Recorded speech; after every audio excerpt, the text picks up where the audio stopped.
sa'yo, yes friend, na naniniwala sa panahong ngayon na hindi mo na kailangan ng closure pagdating sa relasyon.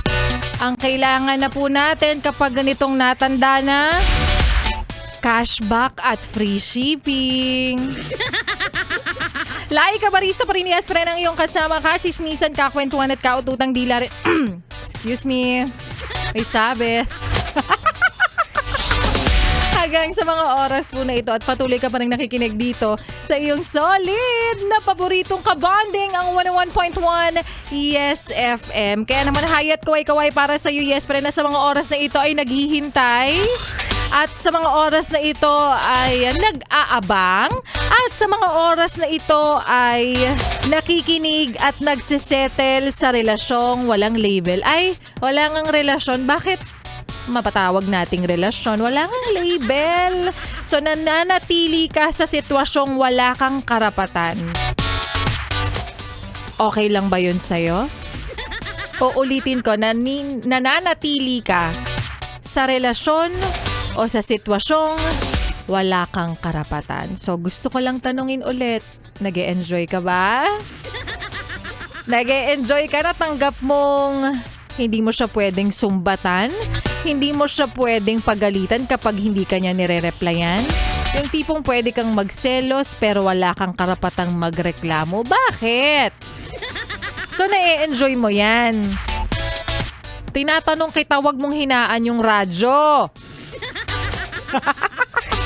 Why settle for less kung meron naman dyang darating sa'yo na kaya kang dalhin sa Mr. Pares? Uy, nakakamiss naman yung sisig nito.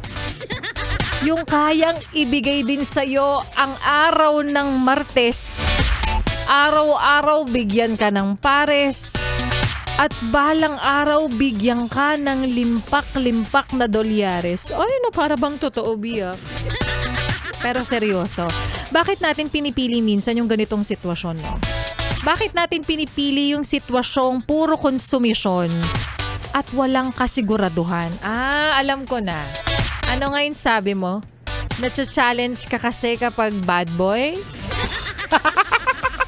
Nacha-challenge ka kasi kapag halimbawang pasaway? Diba? Yung gusto mong humingi ng assurance pero mapapatanong ka muna, ay, huy, may karapatan ba ako? Kaya ang bottom line natin, yes friend, deserve mo ang pagmamahal na hindi dapat nagkukubli. Walang kahati. At higit sa lahat, hindi yan kalahati. Hindi yung mapapatanong kang, ano ba tayo? Kundi yung tayo. At sigurado ako sa'yo. Ay, wala lang palakpak effects na ubos dito. Laugh na lang. Kopya?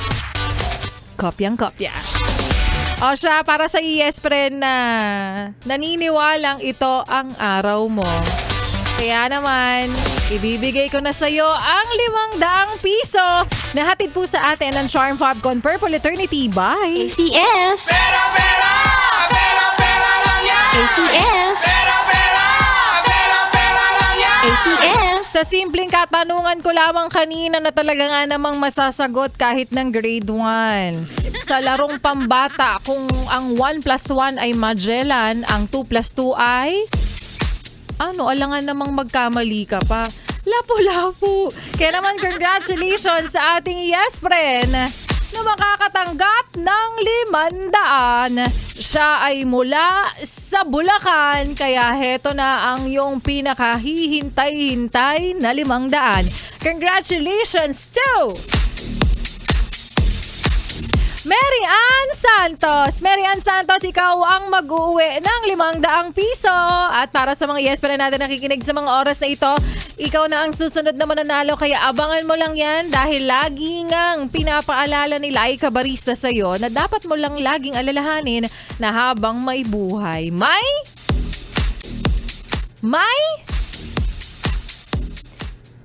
pagkain.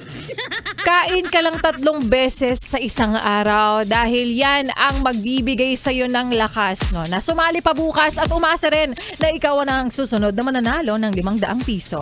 Nahatid po sa atin ang Charm Fabcon Purple Eternity by ACS. Pera, pera! ACS. Pera lang yan. ACS. At ituloy pa natin ni Espren ang pakikinig mo sa mga kantahan ko ngayong hapong ito.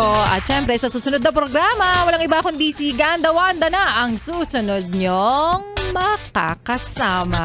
Alas 6 hanggang alas 9 ng gabi. Ano ba yun? Hindi ako sanay. Wala akong mga palakpak effects dito. Kailan kaya maayos yung isang screen natin dito? Yung touch screen. Sabi sa ere. Ano kayo nakatutok pa rin, yes friend, dito sa iyong solid na paboritong kabanding ang 101.1 Yes FM. Solid. Kahit na mahal magmahal.